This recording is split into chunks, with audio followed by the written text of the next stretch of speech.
Welcome to Chapter 15, where we'll be taking a comprehensive look at airspace, one of the most fundamental topics in aviation training. Understanding airspace is absolutely essential for any pilot operating within the National Airspace System, or NAS. In this chapter, we'll break down the structure of the NAS from top to bottom.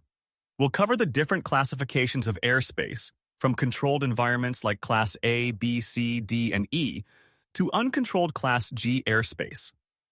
We'll also examine special use airspace, including prohibited, restricted, and warning areas, along with the rules that govern operations in each. Along the way, you'll learn about the specific VFR weather minimums required in each class, what equipment you need on board, and what pilot certifications or clearances are necessary before entering. Whether you're planning a local flight or navigating a cross-country route, knowing where you are in the airspace system and what rules apply is not optional.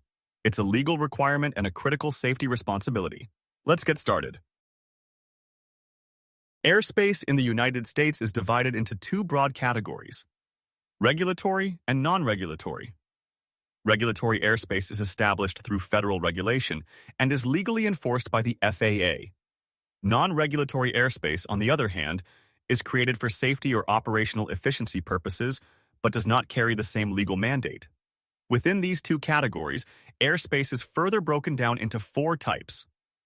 First, controlled airspace, which includes classes A, B, C, D, and E, where ATC provides services to pilots. Second, uncontrolled airspace, which is Class G, where ATC has no authority or responsibility.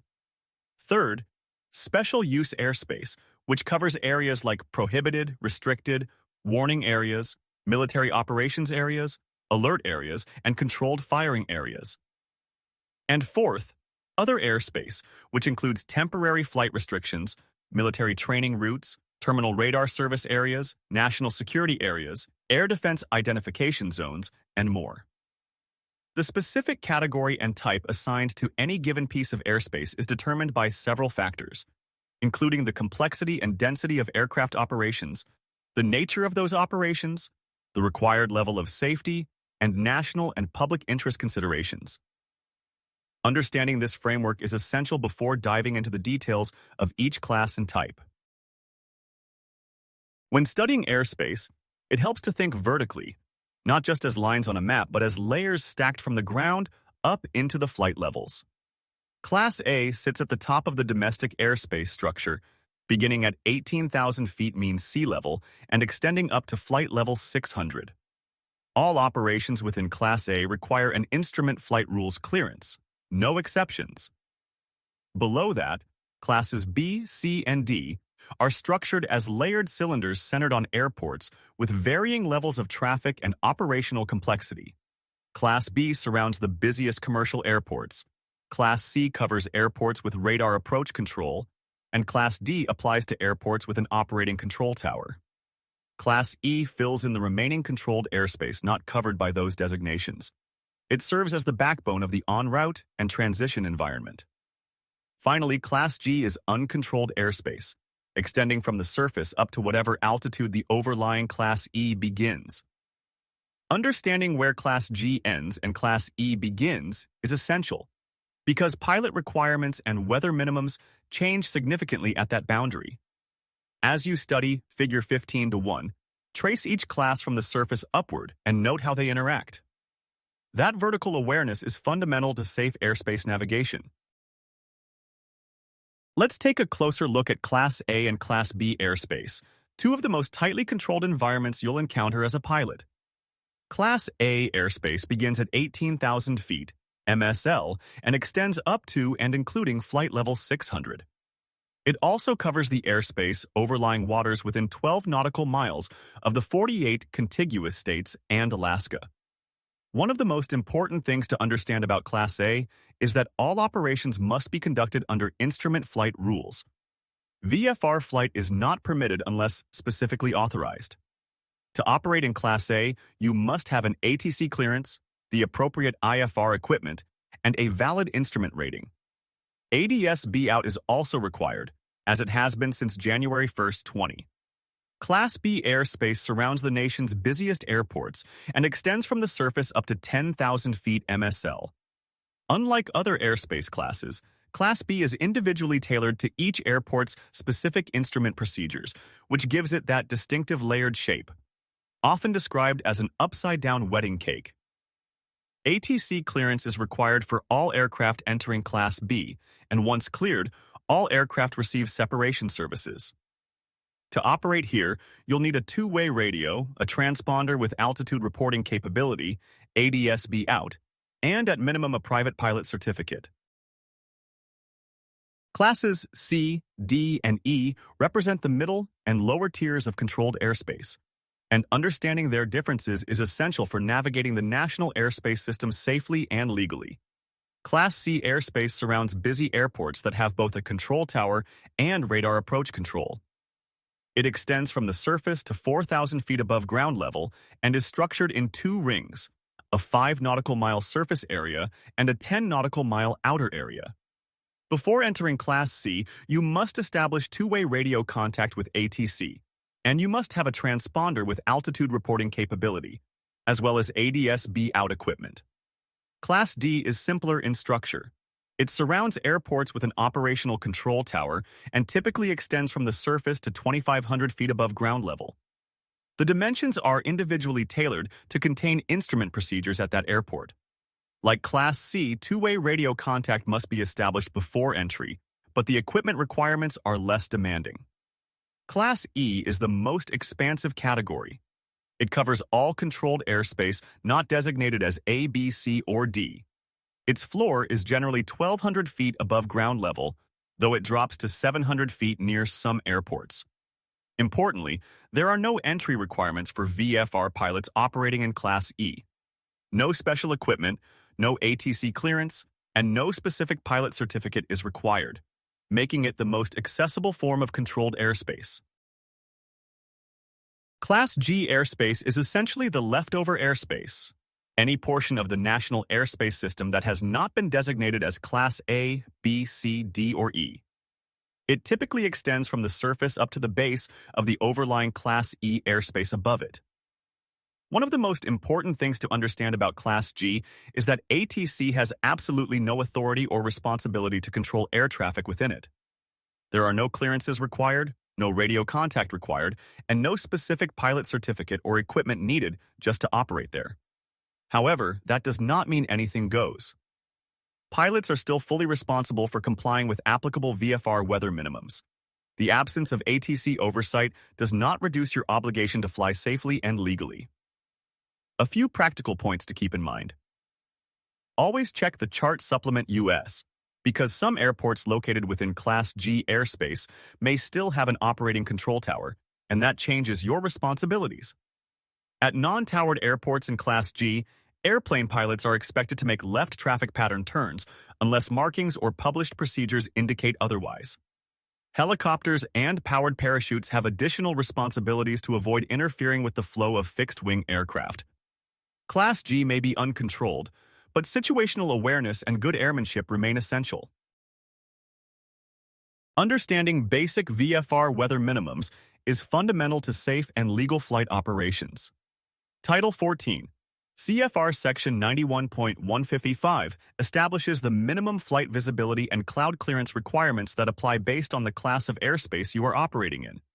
In Class B airspace, you need 3 statute miles of flight visibility and must remain clear of clouds. Class C and Class D airspace also require 3 statute miles visibility, with cloud clearances of 1,000 feet above, 500 feet below, and 2,000 feet horizontally. Class E airspace splits into 2 categories. Below 10,000 feet MSL, the requirements mirror Class C and D, but at and above 10,000 feet MSL, visibility increases to 5 statute miles, and horizontal cloud separation expands to 1 statute mile with 1,000 feet both above and below. Class G airspace has the most variation. During the day at or below on 200 feet AGL, you only need 1 statute mile visibility and must remain clear of clouds. However, at night or at higher altitudes, the requirements become significantly more restrictive. One critical rule to remember: when operating under VFR within controlled airspace designated to the surface for an airport, you may not fly beneath a ceiling of less than 1,000 feet. Know these numbers. Violating VFR minimums puts you, your passengers, and others at serious risk. When operating in controlled airspace, pilots must understand both the entry requirements and the equipment needed for each class. This table provides a quick reference to those requirements. Class Alpha airspace is the most restrictive. It requires an ATC clearance, full IFR equipment including a transponder and ADS-B out, and the pilot must hold an instrument rating. Class Bravo also requires an explicit ATC clearance before entry, along with a two-way radio, an altitude encoding transponder, and ADS-B out. Private pilots may enter, though student and recreational pilots must meet additional requirements. Class Charlie requires two-way radio contact with ATC prior to entry. Note that this means contact, not necessarily a clearance. The same transponder and ADS-B out equipment applies here as well. Class Delta requires two-way radio contact before entry, but only a two-way radio is needed equipment-wise. There is no specific pilot certificate requirement. Class Echo has no entry requirement for VFR flight, though ADS-B out is required in certain Echo airspace as defined under 14 CFR Section 91.225. Class Golf, our uncontrolled airspace, has no entry requirements and no equipment mandates. A key takeaway here is that ADS-B out became mandatory in classes Alpha, Bravo, Charlie, and applicable Echo airspace effective January 1, 2020. Make sure any aircraft operating in those environments is properly equipped. When operating as a pilot, understanding special use airspace is essential to flight safety and legal compliance. Let's look at two critical categories: prohibited and restricted areas. Prohibited areas are exactly what the name suggests. Flight is completely forbidden within their boundaries. These areas exist to protect national security and public welfare. You'll find them depicted on aeronautical charts with the letter P followed by a number. A well-known example is P40, which covers Camp David, and others protect landmarks like the White House and congressional buildings along the National Mall in Washington, D.C. There are no exceptions. You do not enter a prohibited area under any circumstances. Restricted areas are somewhat different.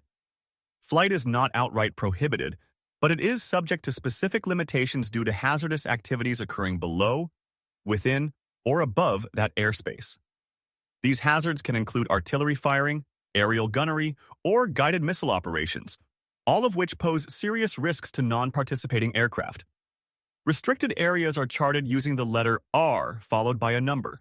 Here's the practical rule for restricted areas. If the airspace is inactive and has been released back to the FAA, ATC can clear you through without any special authorization. However, if the area is active and not released, ATC will issue a clearance routing you around it. Always check NOTAMs and communicate with ATC before planning a route through restricted airspace. Warning areas, military operation areas, alert areas, and controlled firing areas each serve a distinct purpose, and understanding the differences between them is essential for safe flight planning. Warning areas are similar to restricted airspace, but they exist over domestic or international waters where the United States does not have sole jurisdiction. They begin 3 nautical miles from the coastline and are designed to alert non-participating pilots to potential hazards in those areas. Military operation areas, or MOAs, are established to separate military training activities from IFR traffic. They have defined vertical and lateral limits and are depicted on sectional and en route charts by name. You can find specific times of use, altitude limits, and the controlling agency listed on the back of the chart. If an MOA is active, VFR pilots may still transit, but should exercise extreme caution. Alert areas are designated where there is a high volume of pilot training or unusual aerial activity. Importantly, all pilots, whether participating in the activity or simply passing through, share equal responsibility for collision avoidance in these areas. Finally, controlled firing areas contain hazardous activities, but here is the key distinction. CFAs are not depicted on any chart. That is because the hazardous activity is immediately suspended whenever a spotter or radar detects an approaching aircraft. Your flight path requires no alteration, which is exactly why no chart notation is necessary. Military training routes, or MTRs, are corridors used by military aircraft to practice high-speed, low-altitude tactical flying. These routes typically operate below 10,000 feet MSL at speeds exceeding 250 knots, which means military aircraft can appear suddenly and at very high speeds with little warning. As a civilian pilot, understanding how to identify and interpret these routes is essential for your safety. MTRs are designated as either IR routes, flown under instrument flight rules regardless of weather conditions, or VR routes, which are flown under visual flight rules. The number of digits in the route identifier tells you something important about the altitude. A 4-digit route number, such as IR-2206 or VR-2207, means all segments of that route remain at or below 1,500 feet AGL. A 3-digit route number indicates that at least one segment goes above 1,500 feet AGL.